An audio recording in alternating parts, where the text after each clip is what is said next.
Từ khi tổ tiên loài người xuất hiện cho đến sự phát triển của nền văn minh hiện đại, con người mới chỉ tồn tại trên trái đất vài triệu năm.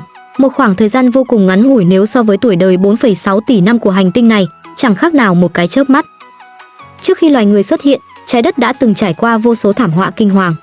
Cách đây khoảng 450 triệu năm, khi đất liền vẫn còn hoang vu, đại dương lại là một thế giới sôi động với sự thống trị của các loài động vật không xương sống có vỏ cứng.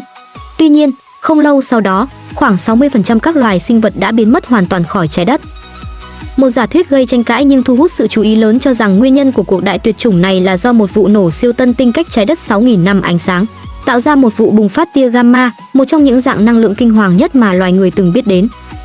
Khoảng 450 triệu năm trước, vụ nổ siêu tân tinh này phát ra tia gamma di chuyển với tốc độ ánh sáng và đâm thẳng vào trái đất. Các tia phóng xạ chết người phá hủy các phân tử không khí, làm vỡ nát tầng khí quyển, đặc biệt là làm suy giảm nghiêm trọng tầng ozone. Điều này khiến tia cực tím mạnh từ mặt trời chiếu trực tiếp xuống bề mặt trái đất. Chỉ 10 giây sau, trên bầu trời xuất hiện một ngôi sao kỳ dị, ánh sáng còn sót lại từ vụ nổ siêu tân tinh, rực rỡ như một mặt trời thứ hai. 24 giờ sau đó, các loài sinh vật và thực vật phù du ở tầng mặt đại dương bắt đầu chết hàng loạt do bị thiêu đốt bởi tia cực tím mạnh. Điều này gây sụp đổ chuỗi thức ăn vì chúng là nguồn sống chính cho sinh vật biển. 3 tháng sau, các loài ở đáy chuỗi thức ăn chết dần, nạn đói lan rộng. 8 tháng sau, các phân tử khí bị phá vỡ tạo thành một lớp dày oxit nitô độc hại bao phủ bầu khí quyển, che lấp gần một nửa ánh sáng mặt trời. Nhiệt độ trái đất giảm đột ngột, tạo ra sự chênh lệch khí hậu khủng khiếp chưa từng có trong hàng triệu năm. Sự thay đổi này hình thành những dòng hải lưu lớn, khiến khí hậu trở nên càng khắc nghiệt. Tất cả sinh vật rơi vào trạng thái tuyệt vọng. 500 năm sau, 1/3 các loài động vật bị tuyệt chủng, những vùng biển nông từng phồn thịnh nay trở thành nghĩa địa khổng lồ của sinh vật biển.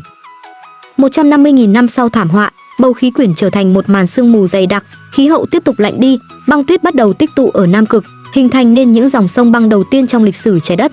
Lượng nước lớn bị khóa lại ở hai cực làm mực nước biển giảm khoảng 60 mét và chỉ còn 1/3 sinh vật sống sót. Trong suốt 4,6 tỷ năm lịch sử, trái đất đã nhiều lần trải qua những thảm họa diệt vong. Dù nguyên nhân khác nhau, nhưng hậu quả luôn là sự hủy diệt hàng loạt của sự sống. Vậy lần đại thảm họa tiếp theo sẽ xảy ra khi nào? Và sẽ xảy ra bằng cách nào? Có lẽ loài người sẽ không bao giờ biết trước được. Vì vậy, hãy trân trọng hiện tại, trân trọng những gì bạn đang có. Hãy dành thời gian nhiều hơn cho cha mẹ, cho gia đình, bởi vì khi thảm họa thực sự đến, ranh giới giữa sự sống và cái chết có thể chỉ là một khoảnh khắc mong manh. Đăng ký kênh để biết thêm nhiều kiến thức hữu ích nữa nhé.